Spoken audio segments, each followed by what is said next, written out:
नमस्कार दोस्तों, इस हैरतअंगेज दुनिया में कुछ भी होना असंभव नहीं है। प्रकृति को आप जितना भी समझने की कोशिश करेंगे उसमें उलझते ही चले जाएंगे, लेकिन ऐसी उलझने हमेशा रोमांच से भरा हुआ होता है।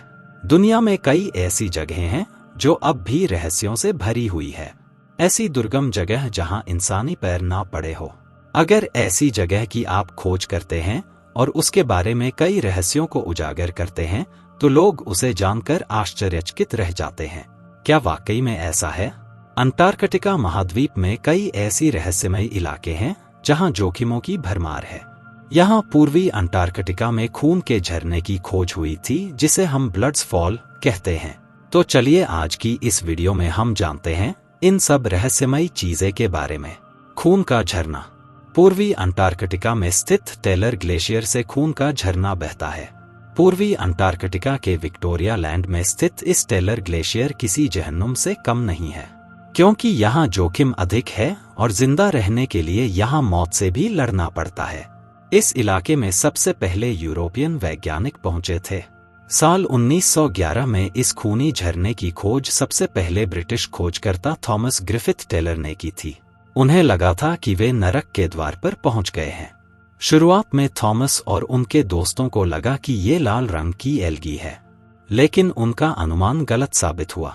साल 1960 की बात है। उस समय वैज्ञानिकों ने इस खूनी झरने के बारे में जानकारी जुटाई।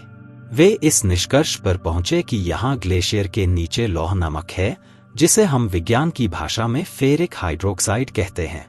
वे ग्लेशियर से ऐसे निकल रहे थे जैसे कि कोई बर्फ की मोटी परत को निचोड़कर खून बाहर निकाल रहा हो। अंटार्कटिका के विक्टोरिया लैंड में स्थित टेलर ग्लेशियर से बहने वाले खून का झरना कई दशकों से निरंतर बहता चला जा रहा है। यहाँ उन बहादुर खोजकर्ताओं को सलाम करना तो बनता ही है, क्योंकि उन्होंने हमें इनकी सच्चाई से रूबरू जो कराया है। इससे पहले इस लाल रंग के झरने की सच्चाई के बारे में किसी को भी जानकारी नहीं थी। वैज्ञानिक इस ब्लड्स फॉल के बारे में और भी कई नई जानकारियां दुनिया को दी। साल 2009 की बात है। एक शोध में बताया गया कि यहाँ पर ग्लेशियर के नीचे सूक्ष्म जीव हैं, जिनकी वजह से ये खून का झरना निकलकर बह रहा है। एक स्टडी के अनुसार ये सूक्ष्मजीव टेलर ग्लेशियर के नीचे 15 से 40 लाख साल से रह रहे हैं। बर्फ के नीचे छिपे शहर। अंटार्कटिका की बर्फीली सतह के नीचे वैज्ञानिकों ने एक छिपी हुई दुनिया का पता लगाया है। वैज्ञानिकों को यहाँ एक ऐसा इकोसिस्टम, पारिस्थितिकी तंत्र मिला है जिसे आज तक कभी नहीं देखा गया।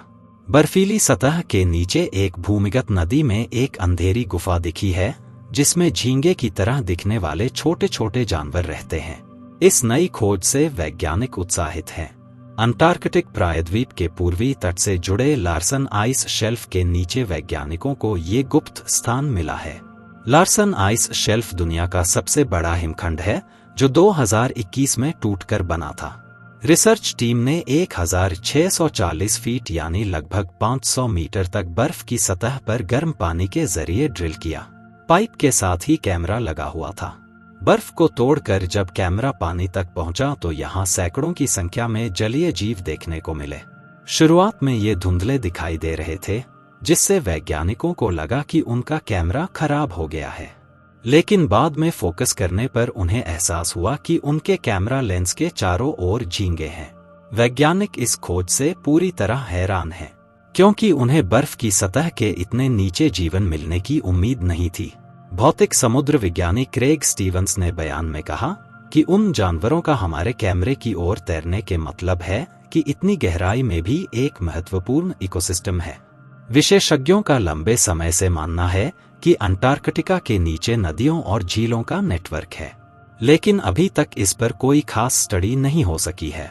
बर्फीली सतह के नीचे नदी में जीवन मिलना एक महत्वपूर्ण खोज है।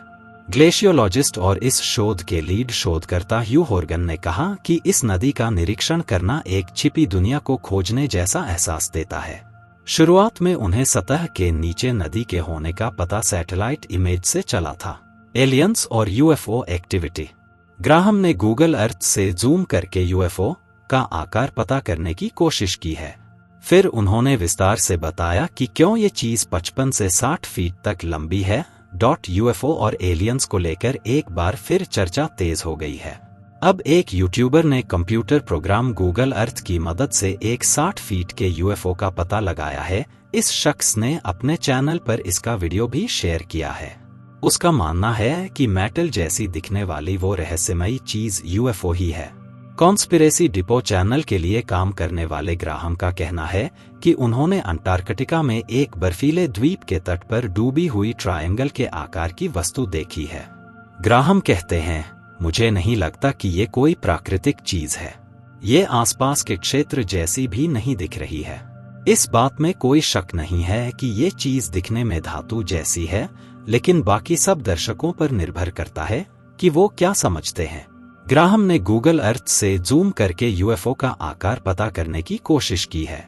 फिर उन्होंने विस्तार से बताया कि क्यों ये चीज 55 से 60 फीट तक लंबी है। Aliens UFO. ग्राहम कहते हैं, ऐसा हो सकता है कि ये ऑपरेशन हाई जंप के दौरान हुई यूएफओ की लड़ाई का कोई अवशेष हो। बंद झील का रहस्य। 1970 में पहली बार रडारों से पता चला था कि जिन क्षेत्रों की खोज की गई थी वहां अनुमानतः 3 किलोमीटर बर्फ के नीचे लगभग 400 झीलें हैं। वैज्ञानिकों का मानना है कि ये झीलें प्राचीन महाद्वीप गोंडवानालैंड से अंटार्कटिका के अलग होने के बाद बनी हैं। बर्फ की चादर के वजन के दबाव के कारण झीलें जमती नहीं हैं। 1990 के दशक में रूसी वैज्ञानिकों द्वारा खोजी गई वोस्तोक झील अंटार्कटिका की सबसे बड़ी सबग्लेशियल झील है। यह दुनिया की तीसरी सबसे बड़ी झील है, जो बर्फ से 3.5 किलोमीटर नीचे स्थित है। वैज्ञानिकों ने झील के पानी का नमूना निकालने के लिए बर्फ में गहरे छेद किए हैं और एक नमूने से पता चला है कि पानी का तापमान 3 डिग्री सेल्सियस के आसपास है, जबकि 20 मिलियन वर्ष पहले यह बर्फ से ढका हुआ था। 2014 में वैज्ञानिकों को व्हीलंस झील में एक बड़ी सफलता मिली, जब उन्होंने बर्फ की चादर के लगभग 1 किलोमीटर नीचे झील में सूक्ष्मजीवों की एक विविध और सक्रिय पारिस्थितिकी प्रणाली की खोज की। इन अविश्वसनीय प्रजातियों ने लाखों वर्षों से ताज़ी हवा या सूरज की रोशनी नहीं देखी है, फिर भी वे बढ़ने के लिए ऊर्जा के रूप में मीथेन और अमोनियम का उपयोग करते हुए फलते फूलते हैं। दोस्तों, अगर ये नॉलेज अच्छा लगा हो तो वीडियो को लाइक करके चैनल को सब्सक्राइब जरूर करिएगा। फिर मिलेंगे नेक्स्ट वीडियो में। जी धन्यवाद।